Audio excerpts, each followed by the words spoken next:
Because I know you tour a lot, I know you're always playing, so how much rep are you learning in a given week? In a given week? I'm usually preparing a show from one week to another, so like if I'm doing a recital, then it takes a few months workup to it, because I memorize everything, or as much as I can. So that takes it all to another level of preparation, but it's more enjoyable for me to do that. So right now, this week, for instance, I'm preparing for 3 shows. One is on Saturday, and then the other 2 next week. So it's just a matter of getting things together and not mixing them up on a program. Are you memorizing for all of those shows? 2 of them, yes. Wow. Yeah. What are the advantages for you with memorizing a piece of music? Well, the first thing that's the most important part is that I get to play to people directly in the audience. I find that whenever I have a stand in front of me or music of any sort, it's like an invisible wall, and I don't have to go past that. But there's a lot of magic that happens when that wall is removed, and you can actually see the reaction in people's faces, and that feeds you as a performer yourself. So I think once I experienced that a few times, there was no going back, as they say, and you decide, okay, everything I do in that scenario, in a solo scenario, will have to be memorized from now on. So that just adds to the work, but there's really no alternative for me. So it's much more rewarding. I think so, and for the people in the audience as well. I wonder, there is an aspect of the art of performance, and that is something that is very different than just the notes on the page. Yeah. It's a whole, often overlooked aspect of performance. What are some of the things that you like to do when you're performing that bring out that extra dimension, moving beyond the page?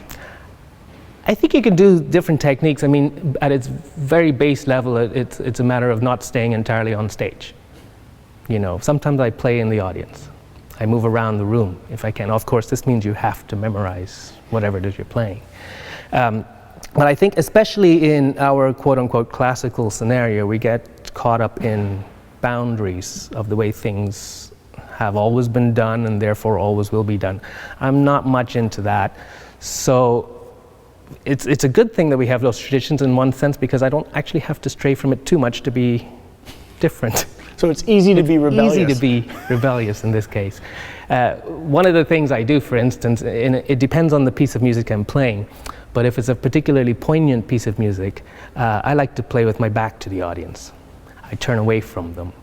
And it's amazing what kind of energy you feel coming back in the room at you and from you, and it's just completely magical scenario, but not many performers actually turn their back on their audience.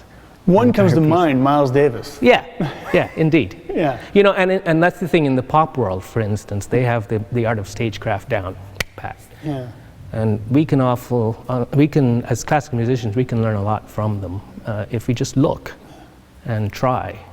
Do you think, there's that James Joyce line, history is a nightmare from which I'm trying to awake, and do you think to a certain extent with classical music there's an aspect of so-called performance practices, because in actuality they're incorrect, right, but how they're treated as being this de facto methodology of approaching performance, that they actually offer more of a boundary or wall or barrier between performer and the audience? I mean, I think of one example where you go to a classical concert and there's this notion that you shouldn't clap between movements, but somehow coughing is better. Which is, to me, obviously, it's far more distracting than getting to the end of a soft movement and just hearing an entire room cough. Right. I would much rather hear them applaud. Do you think there's things like that need to evolve, need to change? Evolve, change, I think we need to do away with them completely and immediately, frankly. These so-called traditions of how we present music of any sort tend to be straitjackets to us as performers, but also to the audience and their experience of it. They only get so much. And it goes everything from the way we dress to the way you prepare a piece of music to the way you perform it for people. I think moving away from any preconceived notions of how something should be done is a very valuable exercise. Now, you may go somewhere and in hindsight say, well, that didn't quite work. I'm not going to do it again. But that's a learning experience, and that's fantastic. Now you know. And you might go somewhere that you've never thought about before, just as an experiment, and have the completely different reaction to it. Most of that really comes from what you feel going on in the audience at that time.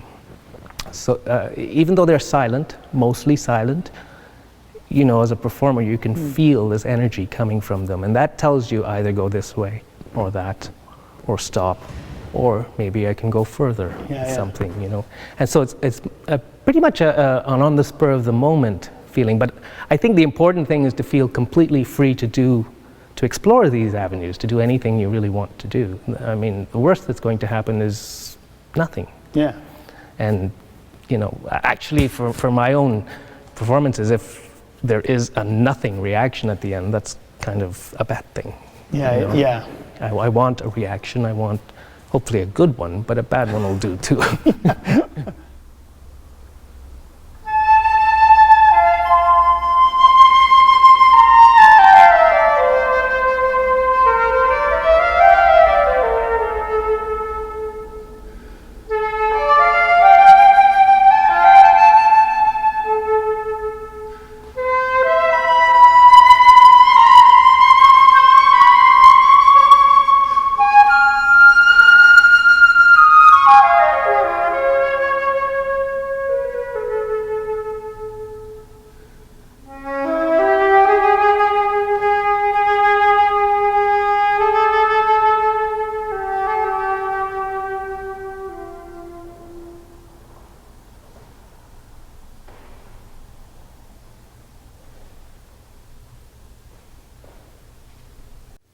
So Chris, you've been involved with Euphonia right from concert number 1.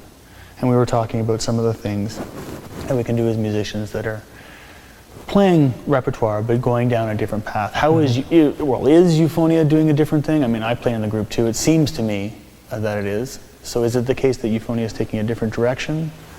I think so, mainly in our concert presentation. I mean, the product itself, the music, is the same as many other orchestras would play, and the music is fantastic enough to be able to stand on its own. But what we want to do is try and change the packaging that we present that great product in, and see if we can share it more widely. And I think this is one of the most important things of being a musician, or any artist in particular, is that when you're able to do something, it is a responsibility that you have to our species to share it. You can't just sit on it. So in that light, I think, yes, Euphonia is thinking about the things that it can do to make the experience a little bit different for the concert goer, to make it more enjoyable, more inclusive, definitely more inclusive, and yet not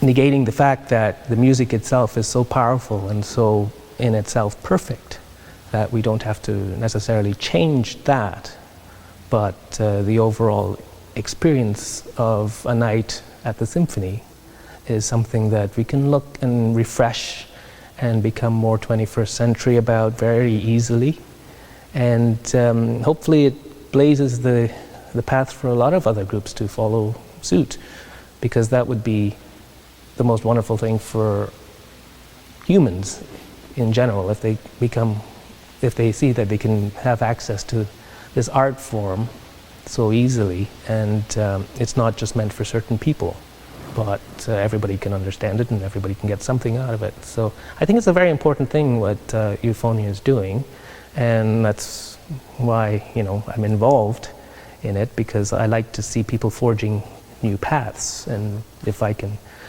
be a part of it, then there I am. And here you are. And here I am. Well, thank you so much, Chris. Appreciate it. My pleasure. Thank you.